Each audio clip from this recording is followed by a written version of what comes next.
Hello everyone.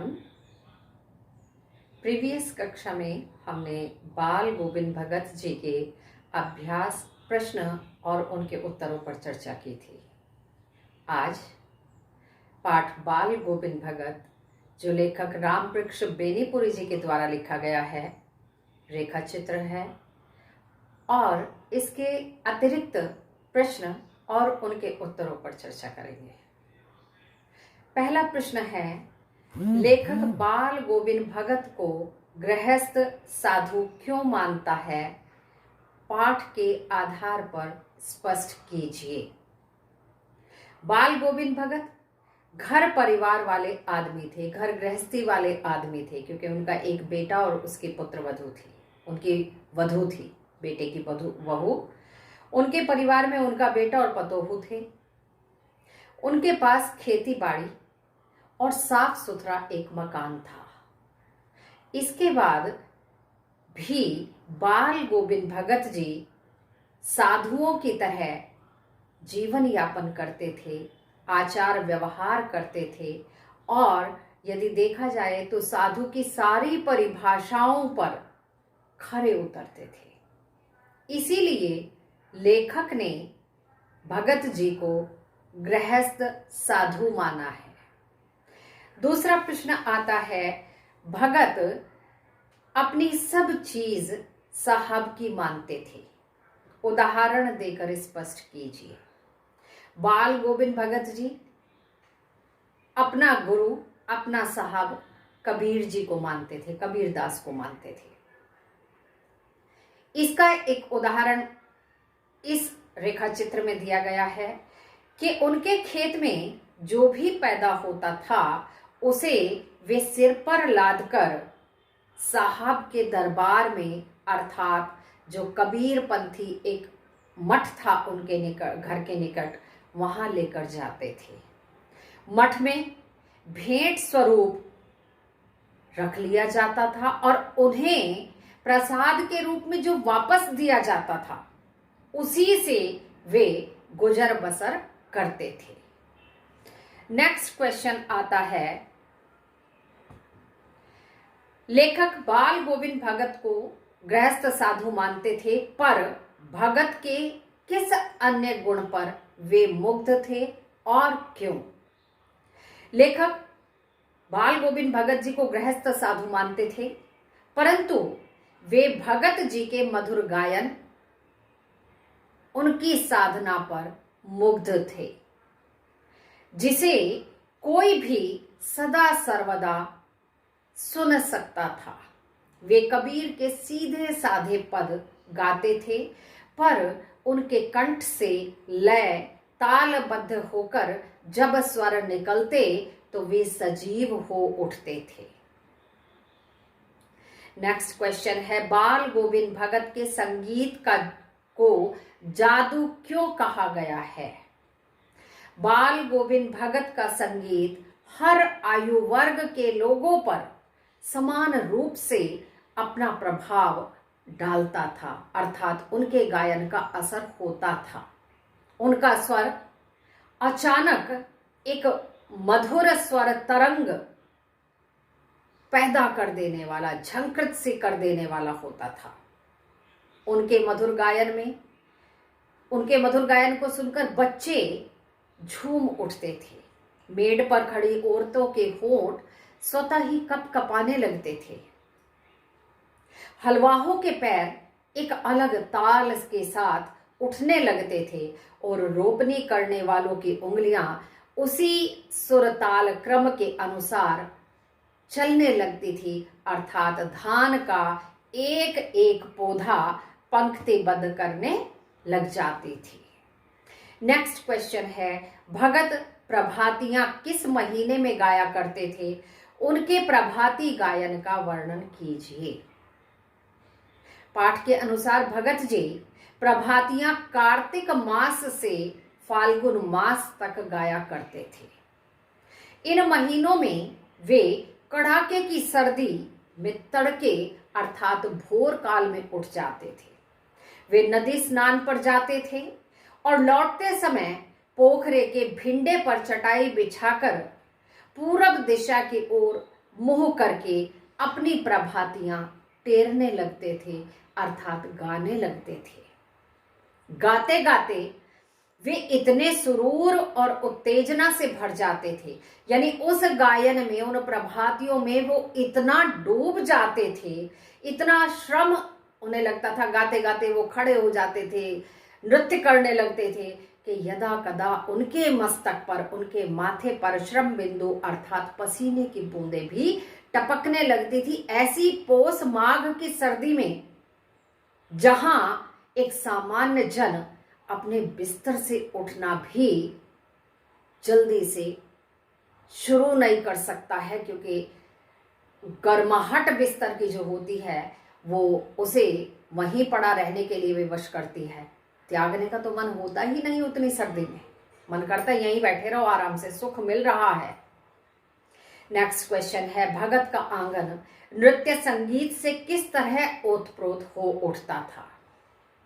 गर्मियों में भगत और उनकी प्रेमी मंडली आंगन में आसन जमाकर बैठ जाते थे। वहां खंजड़ियों और करतालों की भरमार हो जाती थी। बाल गोविंद भगत एक पद एक बार गाते थे और उनकी प्रेमी मंडली उसे दोहराती तिहराती, यानी 2 बार फिर 3 बार, और धीरे धीरे स्वर एक निश्चित लय, ताल और गति से ऊंचा उठने लगता और गाते गाते भगत जी नाचने लगते। इस प्रकार सारा आंगन नृत्य और संगीत से ओतप्रोत हो जाता, यानी भर जाता। नेक्स्ट क्वेश्चन है, भगत अपने सुस्त और बोदे से बेटे के साथ कैसा व्यवहार करते थे और क्यों? बाल गोविंद भगत जी का इकलौता बेटा था जो कुछ सुस्त और बोदा सा था। भगत जी का ऐसा मानना था कि ऐसे लोगों पर ज्यादा निगरानी रखते हुए प्यार करना चाहिए। उनके अनुसार ऐसे लोग ज्यादा मोहब्बत के हकदार होते हैं, स्नेही के हकदार होते हैं। और वैसे भी यदि हम सामान्य तौर पर देखें घर परिवारों में, तो किसी परिवार में यदि एक बालक, 2, 4 जितने भी बालक हैं उनमें से एक थोड़ा सा किसी भी तरीके से यदि कमजोर है तो माता पिता का सारा ध्यान उसी पर केंद्रित रहता है। तो ये एक सामान्य सी बात है। ये ज्यादा निगरानी और मोहब्बत के हकदार होते हैं। इस कारण भगत जी अपने उस बेटे को बहुत अधिक प्यार करते थे।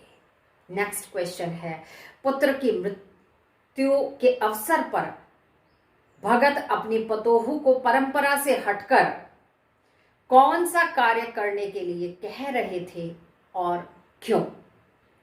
पुत्र की मृत्यु के अवसर पर भगत जी तल्लीनता से अपनी खंजड़ी लेकर अपने पद गाए जा रहे थे, उसमें रम गए थे और उनकी पतोहू विलाप कर रही थी, रो रही थी, दुखी हो रही थी। इसी समय भगत जी अपनी पतोहू से रोने के बदले उत्सव मनाने को कहते हैं, क्योंकि भगत जी ऐसा इसलिए कह रहे थे, उनका ऐसा मानना था कि मृत्यु खुशी का अवसर है, दुख मनाने का नहीं।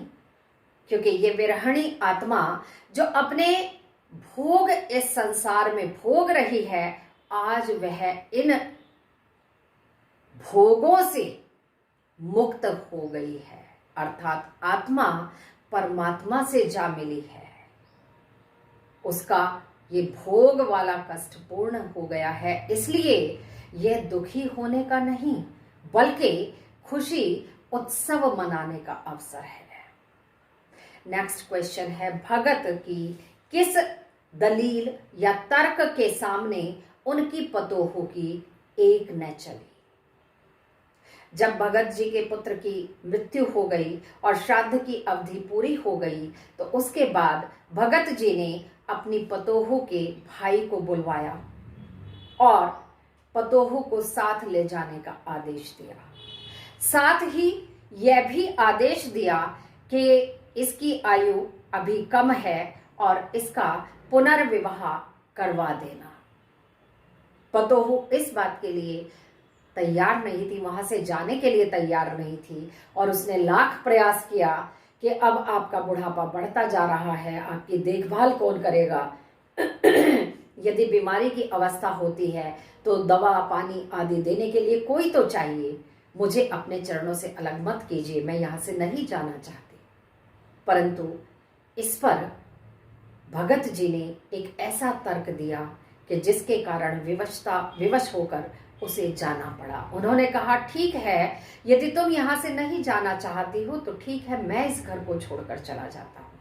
अब बेचारी क्या करती, वह विवश थी और उसे भगत जी को अकेले छोड़कर जाना पड़ा। नेक्स्ट क्वेश्चन है, भगत जी की मृत्यु उन्हीं के अनुरूप हुई, कैसे? स्पष्ट कीजिए। जिस तरह के टेक और नेम व्रत, नेम यहाँ नियम का अपभ्रंश है, नेम व्रत वाली भगत जी की दिनचर्या थी, उसी प्रकार उनकी मृत्यु भी हुई। वे अपने गायन के माध्यम से अपने साहब की निकटता पाना चाहते थे। ऐसा उन्होंने मृत्यु से पूर्ण सायंकाल तक गीत गाकर किया। इसके अतिरिक्त वे जीवन में दोनों समय स्नान ध्यान नियम पूर्वक करते थे।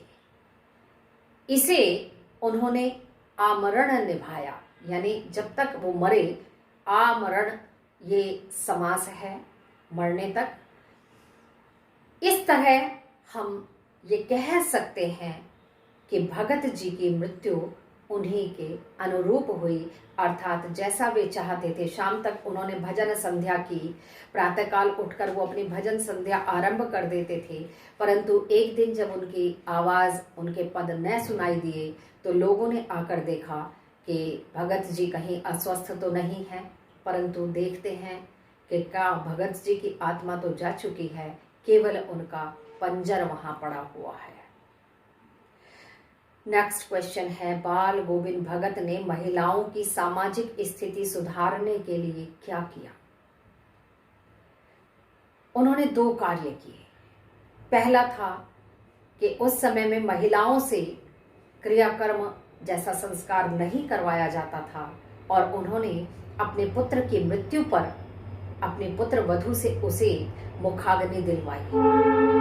और दूसरा था कि उस समय के समाज में विधवा विवाह अर्थात पुनर्विवाह का प्रचलन नहीं था। इन्होंने बहू के भाई को बुलवाया जब श्राद्ध की अवधि पूरी हो गई, और उसे यह आदेश देते हुए विदा किया कि इसका पुनर्विवाह करवा देना।